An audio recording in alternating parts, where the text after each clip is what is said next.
You're listening to the Teach Better Talk podcast featuring expert educators eager to share progressive tactics to reach more students. Teach Better Talk is created by teachers and fueled by passion. Let's get started.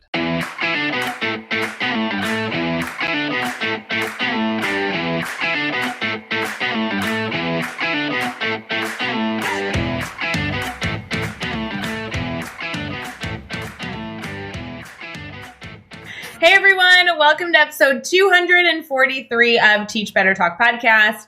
My name is Ray Hewart, and as always, I am with that other guy that, joins the show every so often. We don't know why. He has a name. Can't get rid of him.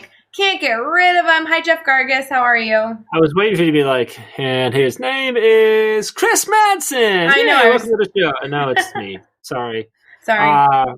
That was a great introduction, Ray. This is an awesome episode. I think people are thrilled to be here already. This is why they pay me. This is why they pay me the big bucks, right? For this free podcast that we put out 2 episodes a week. People pay you for this? Does someone pay you for this? Huge buckaroos. I got frozen pizza today. How do you think I pay for that? This podcast. Boom.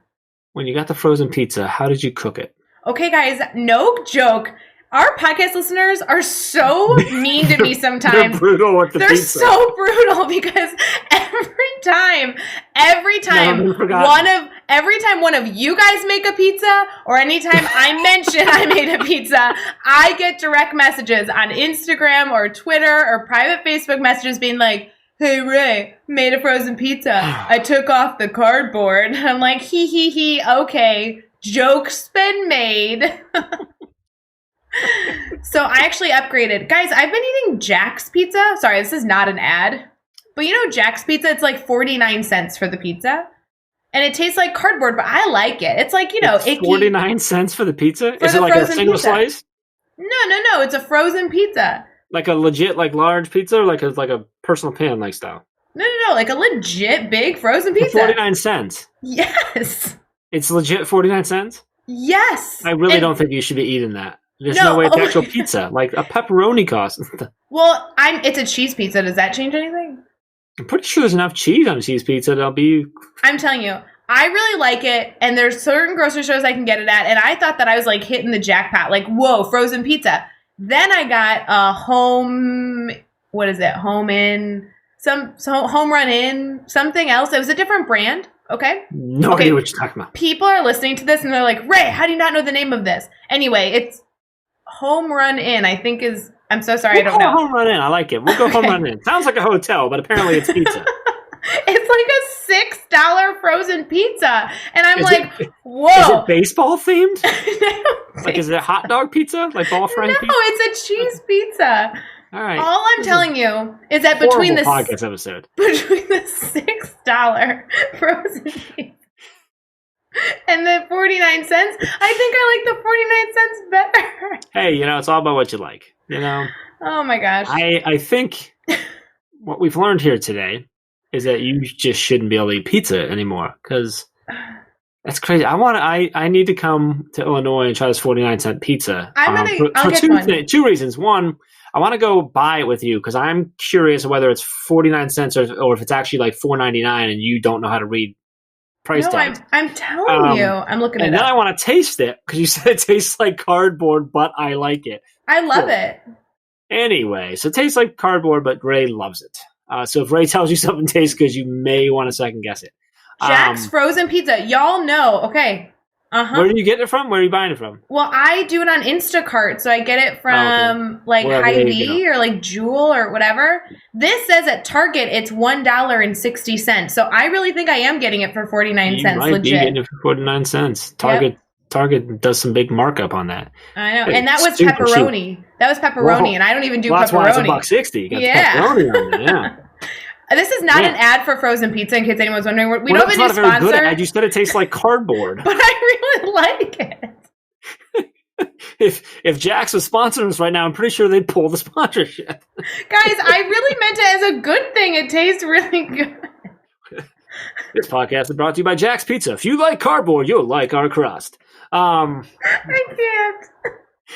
I'm trying really hard to see if we can get Ray to snort tonight. Anyway, let's talk God. about something that's not frozen pizza for a change, because Mark Keller has already skipped past this anyway.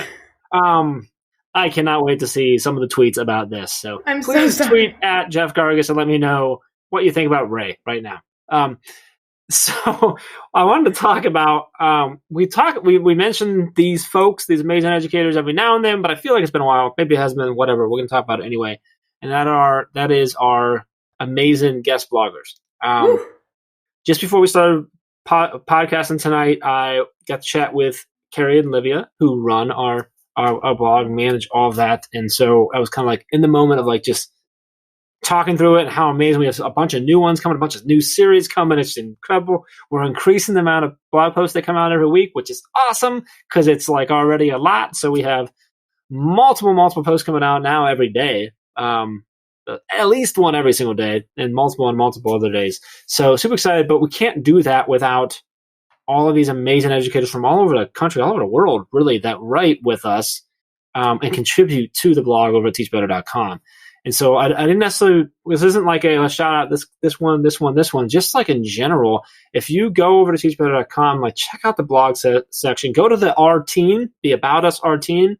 There's a section that just features all of our amazing guest bloggers, and you can click on there and get out to their Instagram, get out to their Twitter, and connect with them. Because like Ray always says about this podcast episode, we don't want this to be like the end of the relationship, right? We want you to continue talking. Same thing with a blog post. So we don't want you to just go read a post and be done with it. We want you to connect with that educator and learn and grow from them in other ways too. So I just kind of want to give a shout out to it's just awesome. It's amazing to think of how many we have. They told me that in 2020 we got up to just shy of 70 guest posts, and we have guest bloggers, and we have even more now just after the first week and a half of 2020 or 2021. So it's pretty awesome, I'm not gonna lie. It's not only really awesome, but if you really truly take a moment to think about how much content that is, like as an educator, if you know you can go somewhere and find a blog or two or three brand new for that day, every single day, all week long, including weekends, it's unbelievable how much content, how many educators are sharing tips and tricks on the blog. So I love it. I actually visit it every day because I always like to see like what new topics were trending, and you can kind of see what are on people's mind because the blogs always go to like support what's kind of hot in the world right now. Yeah. So even just, what published recently, we had not only the Play Better series and the Better Mindset blog series and the Essential Skills Better blog series and the Teach Happier blog series. Those all I feel like came out this week. But a few special posts I really like was the highlights of the 2020. Yeah, so we went. Cool. I love that one because actually we went through blog posts that were all published in 2020 and kind of curated them by topic. So I actually loved that as a cool searchable element of that blog. Yeah. I really encourage you guys to check that out. And something I've seen all over social media, I'm so glad we could throw this together, was like the resources of difficult conversations with students. I know that blog specifically was a blog published in hopes to connect you with other bloggers that aren't even on our site. So really, this is so much more than just a place to connect with other educators or a place to get content. It really is supposed to be a starting point and a continuation of you growing and learning. And I cannot be more thankful for our guest bloggers helping us do that because it's crazy. Yes. So shout out, if you are one of our guest bloggers, just know that we love you. We appreciate you so much. If you are someone who likes to write and wants to share, wants to take a stab at that, maybe you haven't blogged before and you want to try it out. If you go over to teachbetter.com/blog, there is a link on there where you can fill out a form to get connected, and Carrie and Livia will reach out and chat with you and get you writing for us. We'd love to have you share your story as well. So, it's helpful, Jeff, where that button is on the website. I'm actually looking at it. You can not only apply to be a guest blogger, but there's also like a commonly asked questions, like frequently asked questions guide. So even if you're not sure you want to be a blogger, that download might be helpful because it just gives you some insight in how blogging works. And so that might be kind of what you need to feel the confidence in starting to write with us. So kind of cool. I love it. Awesome. So thank you to all of you amazing writers. We appreciate you a whole lot. We love you. This was a great episode. We had a blast talking with Lex Hunter. Lex Hunter she's actually currently a senior. She's finishing up her undergraduate over at the University of Missouri, Columbia, majoring in secondary language arts and minoring in English. She's actually from Illinois, not too far from you, right? I think we Not too figured out far. just south side of Chicago, I think she said. So it was really cool to get her perspective of where she's at and in her career, like looking towards the next steps and just, I was just blown away about where her mindset is and her outlook on life is, having like still being in college, not even getting like taking the next step outside of that, getting into the career, so to speak. I'm not saying that the right way, but you know what I mean? Not even getting into the actual, like the career part of that. She's right still in the I'm in school part, and I think she's brilliant beyond her years. So this was really fun. Afterwards, we're like, hey, are you on a lot of podcasts? She's like, well, I've done like one, and then this. We're like, yeah, you need to get on a bunch more. So I think you were really going to enjoy this episode. I know Ray's a fan. I am. There we go. That's all I needed. So with that, you get the I am fan from Ray. So you get the stamp. We're going to get episode 243 with Lex Hunter. All right, we'll be right back with that episode, but I do want to make sure that you know that you should be listening to all the podcasts, a part of the Teach Better Podcast Network. Yes, Teach Better Talk is a fun one, and we really appreciate that you have subscribed and hopefully rated and reviewed this podcast. But we also have other podcasts that we have the opportunity to highlight over in our podcast network. Head over to teachbetter.com/podcast to see the full list.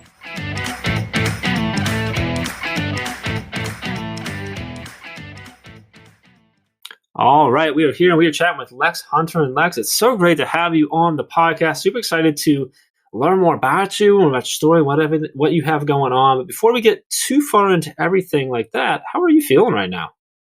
I'm feeling pretty good. Last semester here for me at Mizzou, so I'm excited, pumped to kind of end out the rest of my undergraduate career. So I'm feeling good. Yeah, that's nuts. That's got to be a great feeling. Well, Lex, I'm super excited to dive into these questions with you, learn about more that like you're doing. We are like both in the same type of area in terms of location in the country. So Jeff is oddball out, which always is my favorite situation, which is perfect. But as we get into this, I would love to have you kind of answer that age-old question of like, hey, Lex, what do you do? How do you answer that when somebody asks you that? Yeah, I think for me, I would usually say that I'm someone who is just really excited about transforming educational structures. I like to keep it kind of broad because I don't like limiting myself. And I think that allows me to just share who I am without saying, oh, I'm an English teacher or a researcher. Like, I'm just really passionate about doing whatever I can to make sure that student scholars have like a school experience that's equitable and like serves their needs and the community that they live in as well. So that's usually how I describe myself to folks. I love that. I love that you describe it in a way to make sure that you're not limiting yourself. That's really awesome. So you said you're in your last semester here, finishing up. What's next? What's the next move for you? Where are you going from here? Yeah, I recently just finished applying to a bunch of PhD programs, hoping to study like educational justice. So that's the next step. Hopefully, I should be finding out relatively soon. So that's where things are for now. Gotcha. Love it. Well, we'll be excited to kind of follow you on your journey and see where you go from here and stuff. So, Lex, one of the things that we talk about on this podcast with everyone is just talking through failure and overcoming failure and learning from that. I always say that I've been fortunate enough to fail a lot in my life because I've learned from all my failures. I might not have really enjoyed them when they happen, but I can still look back today and look back at failures from 10 years ago, and I could pull lessons from them. So I love this question. I love asking people this question. So can you share a story with us about time that you've had a failure? Kind of take us there with you. What happened? How did you overcome that? And then what did you take away from that experience? Yeah, I think something that always sticks out to me is honestly just sophomore year in general. And I love that you said like you've been fortunate enough to fail a lot. I feel like that's something that we have to like normalize because a lot of people don't like talking about when they do fall short. And so for me, it was definitely sophomore year. I was just really over involved. I had a lot of academic responsibilities, of course, being a student, and then just involved in a lot of extracurricular things that were taking up a lot of my time. And I'm definitely someone who, when I find myself interested in something, I say yes to a lot of things. And so this was a period where I was saying yes to too many people. And so I really had to learn about, okay, how am I going to prioritize certain things over others, which is sometimes difficult for me. And so what I found is that sophomore year, I was struggling, not even academically, but just like not getting enough rest, right? Like not taking care of myself in the ways I need to.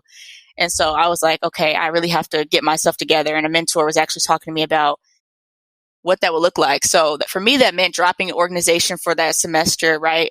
Finding better ways to balance my social time. And I learned a lot about myself because I learned about time management, but I also learned that I need to make sure I'm not overwhelming myself, and that saying no is like an act of self-care. So that was a tough time, but I was like really happy looking back on how I was able to just persevere through all that and take care of what I needed to take care of so that I could be successful. Wait. Go Can ahead. you say that louder for the people in the back? Saying no is a type of self-care. Did y'all hear that? My goodness. Yes. I love that. I was so glad you jumped in, Ray, because I could basically like see you like fist bumping over there. And I was thinking the same thing because I love that you touched on that because that's tough. People constantly struggle with that. I still struggle with that. I feel like every day I have to remind myself of that. And, educators, we see that so much. But you really do have to, saying no is not easy until you can get your mind switched like that, Lex, and think, now this is self-care. No, saying no is part of that. I love that. That's a really powerful mindset to be in. So really appreciate that story. Let's flip it now. Let's talk about a successful moment you had. And this could be something big or something small, but take us there with you again. Like, what happened? Why was it a success for you? And then what did you take away from that experience? Yeah, so I think one of the most successful moments for me, at least, was an opportunity that I had to present research with one of my faculty research advisors here at Mizzou. One, I was presenting at Harvard, which was like crazy cool. It was my first time ever presenting research, and I had actually been like doing research since I got to Mizzou. So to finally have something be submitted and actually be approved was really awesome. And so that was really cool because I was like, one, like the first undergrad to present at this conference. And then two, I got to talk about so much that I'm passionate about. And it's like, as a ELA teacher, right, I got to talk about how we can connect media literacy to current events and how we can use that to basically prioritize student experiences, right? So instead of talking about, let's say, To Kill a Mockingbird, we can have a meme that, shows a picture of something from the story or from the book and have students talk about that. And so when we're able to do that, it just allows for students to engage with media in more authentic ways and see themselves in ways that they usually wouldn't. And it also helps us as educators disrupt the literary canon because we're centering students and their experiences in the classroom. And that was really cool for me because I was like not someone who always wanted to be a public speaker. Like I always felt like I had stuff to say, but it was just more so like, oh, if I'm around my friends and I just get to talk about whatever, like I love that sort of stuff, but I wasn't comfortable speaking in front of groups of people. And so this was really a way that I got to just be thrown in there and then actually realize, okay, well, I do actually enjoy this and I want to get better at this. And then I was able to network with like so many cool people that I get to keep learning from. So it was a really good experience. That is a crazy cool experience. I can't even imagine. Okay, can I ask a silly question? Like, were you nervous? Like, I have to know. Like, how nervous we talking? Oh, I was super nervous. Funny story, actually, the night before presentation, I like left the hotel. Well, not like the hotel room, but I left like our hotel room was like walking around the hotel and it was like 1 a.m. And my, the faculty mentor was like, yeah, like, where is Lex? Like, where did she go? And then like messaged me and I was like, yeah, I have to go take a walk. Like, I'm literally so nervous. So literally couldn't sleep the night before, was nervous all the way up until the presentation. And even after the presentation, I was like, I don't know how I did, but it was crazy cool experience. Such a cool experience. I can only imagine. And I think I would have been the same way. I can never sleep before like big stuff. And that is a huge thing. So super exciting. So so you're doing all these things in education already. You already have failures that you're already reflective on, and you already have successes that you're celebrating. So what's really like fueling your fire? What's really keeping you excited about education and the work that you're doing?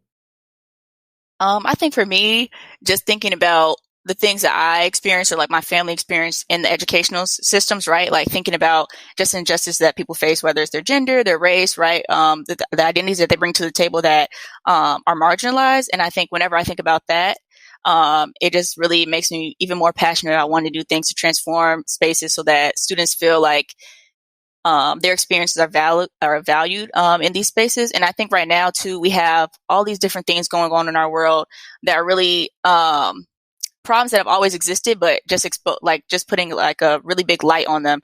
And so I think that for me, it could be easy, right? On one hand to think, oh my gosh, there's all these things going on in the world. Like, I don't know if we're going to be able to overcome them. But on the other hand, for me, it's just like, no, like I see all this stuff going on. I'm like, we have no choice but to figure out how to get this right, because students, livelihood is on the line. And so when I think about that, it just makes me really excited about being a teacher. And then I'm surrounded by so many amazing people who are also thinking about these sorts of things and challenging me to be better. And so it's really cool. Lex, do you need a job? I feel like maybe I just need to work with you. I know that there's going to be people like beating down your door to try and get you in their buildings, but Jeff, I think we just need Lex in our life more often. Can we just make that happen? I don't disagree with that. I think we can. Like, I know you want to be a teacher in a classroom, but like maybe we need to start a school so Lex can be a teacher in the classroom. Hey, look, I'm down. Yeah? Hey, maybe Lex needs to come on some Facebook Live or some live streams with us or quarter or something. I don't know. Maybe some blog post writing going on. I'm just saying, Lex, I think you're going to really struggle that when people listen to your story, listen to your passion, which has already come through in just this really short conversation thus far. You're going to have so many people being like, hey, so when you need a job, call me. Like, do you know where specifically you want to land in terms of working? I have no idea. I know, right? Like my long-term goal, like I said, is to like get a PhD, and I would like to be a professor or a researcher of some kind at a university that teaches pre-service teachers why like education has to be rooted in justice. Yeah. But I'm someone that I find myself just getting excited about any and everything. So that's where my goal is right now, but I'm open to it all. I love learning. Oh my gosh. That. The DMs that I'm sure you just received when people are listening to this episode, I cannot even wait. So this kind of goes along those same lines. I mean, you have all these goals and aspirations. You're doing incredible work. Question 5 always has to do with advice. And I think that advice is sometimes really easy to give and sometimes challenging to give. And I really want to focus on finding one piece of advice that right now you want every single educator to consider, kind of the piece of advice that you want them to leave with at the end of this episode. What would that be for you? Yeah, I think something that educators should be thinking about is, right, I think we should be teachable, which is ironic considering our field, right? Like we're used to being in these spaces where we're the expert or, deemed experts. But I think that our student scholars literally have so much to offer us. And we can be more intentional about creating spaces for them to either lead conversations, lead discourse, but also just anytime you're interacting with a human is an opportunity to learn something that can make us a better educator. So I think being teachable is literally like one of the best qualities and traits like a person can have, because that means you're open to learning. That means that, someone else's perspective can change the way that you view the world, which is incredible. Jeff, do you consider yourself teachable? I do, because I just learned right there. Like, it's such good advice. No, I do. I really try to think myself as teachable. I try to always think about being open and listening. If I see something that I agree with very quickly, I try really hard to disprove it and to figure out whether I'm believing it because I already did or because it's actually the truth. And I think I'm very open of like, I come into a lot of conversations like, this is what I believe and what we should do. And then Ray will say something like, no, that's a lot better idea. Let's do that instead. Guys, it drives me all the time. It drives me nuts when he does that. Cause Lex, I don't know about you, but in a teachable, like in a situation when you're talking, usually like someone doesn't come with a really strong opinion. And Jeff Gargas is notorious for entering in a conversation and being like, here is the answer. And he like already drops the mic before anybody asks him to.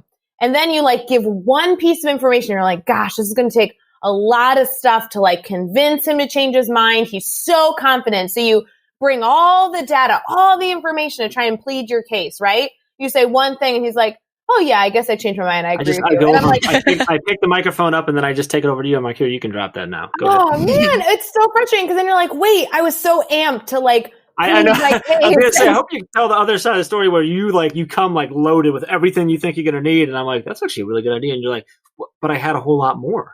Yeah, so it's like going to a big debate, and then one line, and you already won, and you're like, but I prepared like all this stuff. Sometimes, Lex, because I like to make Ray feel good, I will actually I will actually argue for a while with her just so she can get that all out and really feel victorious, even though I agreed with her right on the bat. Like, that's just the kind of guy I am. You know? You're so sweet, Jeff. I really appreciate you. I really am sweet. Like, it's really, I think it's underappreciated on this podcast specifically. You know who I do appreciate? Who's that? Lex killing question 6 because Lex, are you still here? I am. Okay, she didn't hang up yet. That's good. I've got a question for you. Actually, I have 6 that I'm going to throw at you, and your goal is to answer each one in 15 seconds or less. Okay. Are you ready? Yes. So here's the thing with these questions is I think everyone's figured out, like, we give our guests these questions beforehand, but that doesn't actually make it easier to answer in 15 seconds. Because most time you want to, like, say the answer, but then you want to explain why it's an answer and stuff like that. And so you got to do that really quick. So I felt that in your voice. You were kind of like, I got this, but I'm not sure if I have it. That's okay. I'm going to try my best, though. We're here. All right. What is one ed tech tool you cannot live without? Okay, Padlet. Students can post sticky notes, and it's great for virtual conversations. Give us a book you're reading right now. Currently reading Talking Back, Talking Black by John McWhorter. Give us, who do we need to follow on Twitter or Instagram today? You can give us up to 3 people. Okay, Mark Lamont Hill, Bettina Love, and Tim Wise.